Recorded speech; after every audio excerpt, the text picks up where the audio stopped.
This morning I heard the Lord say, when you least expect it, and he was speaking in the context of finances. And so I was excited because, I've been in a really trying time lately. Really trying, emotionally exhausting, really. But this comes as no surprise because we have a super moon lunar eclipse coming up on Tuesday, Wednesday of next week. It will be the 17th or 18th, depending on where you are on the globe. And this is a super moon, not just a regular full moon, but a super moon, which will intensify the effects of this full moon. And we know that full moons and new moons are feast days to the Lord, and God has highlighted them as special and times to observe.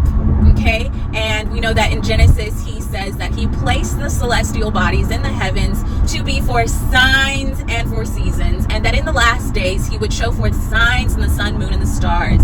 Okay, so this super full moon is eclipse. It's an eclipse on top of that, so it's like a triple whammy. So an eclipse is always bringing things to a close. The fact that this full moon is in Pisces means that it is a water element. It's very emotional. So it's about releasing emotional baggage and letting go and surrendering certain things that are not going to serve you moving forward and will not move forward with you. You're pretty much being forced to face whatever it is that you're facing right now and to surrender it and finally move past it. Okay? So we're all feeling the effects of this super moon lunar eclipse, and we will feel the effects of that anywhere from 2 weeks before the eclipse and 2 weeks after the eclipse. So you're not going crazy. Trust the process and be in communion with God so that you can go with the current and not against it. Okay? Pisces is two fish going in opposite directions. And so we really want to go in the flow and not be swimming against the current. Okay? So it's been an emotional few weeks for me. But so this morning, when I heard that, I was like really pleasantly surprised and excited because honestly, I don't really stay focused on the wealth transfer constantly. That's just kind of in the background. I'm just waiting on God, patiently waiting on God. But he said this morning, when you least expect it, and I know he was speaking of finances, and I know that this is also accompanied with that emotional healing, and it was also accompanied with the word I released for him a few days ago about how we are breaking past generational curses. Like, we're bringing the generational curses to a close.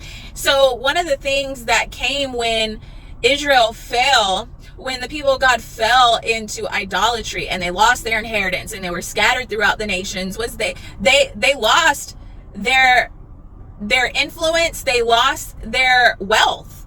And so one of the things that will come with breaking and ending the cycle of this emotional trauma from the generational curses and cycles and the iniquity in our bloodline that's been going on and been repeating cycles for generations is that we will, one, release that emotional baggage. Okay, full moon in Pisces, we will release that emotional trauma, but we will also recover the financial inheritance and the influence in the nations that we once had. And so this is the beautiful thing that God is doing and what I'm so excited about this morning.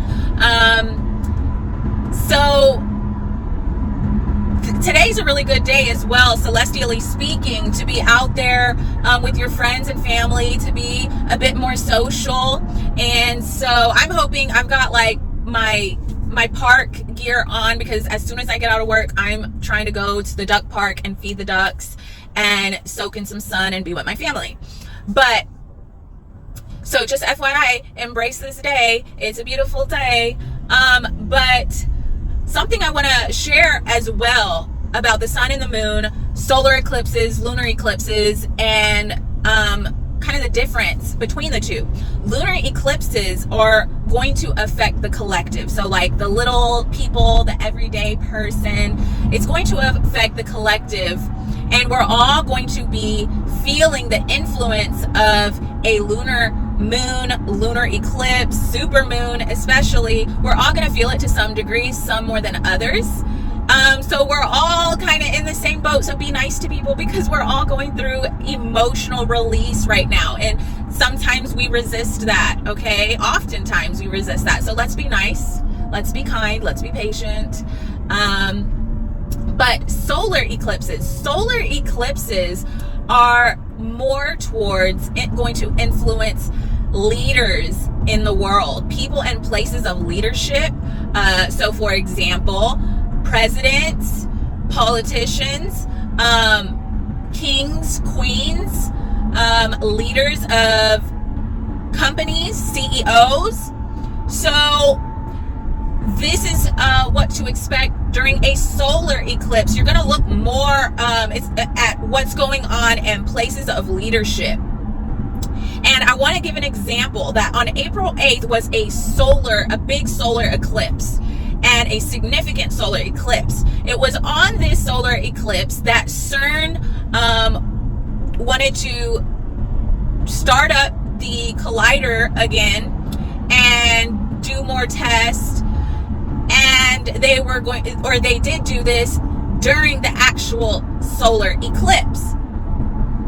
Now, what's very, very interesting is that the guy, I forgot his first name, but I think his last name is Higgs. He is really the leader and the innovator of this whole God particle, which CERN is all about. So CERN was really following Higgs' theory on the God particle, trying to recreate the Big Bang, which, if you're awake in this hour, you know is a demonic agenda, that they're trying to recreate the Big Bang. They're trying to play God. They're trying to tear a rip into this dimension so that demonic entities can enter in, or dark matter, because they're trying to study dark matter. And so they know what they're doing. And this Higgs guy is the leader of this whole experiment. Well, he died the day of this eclipse.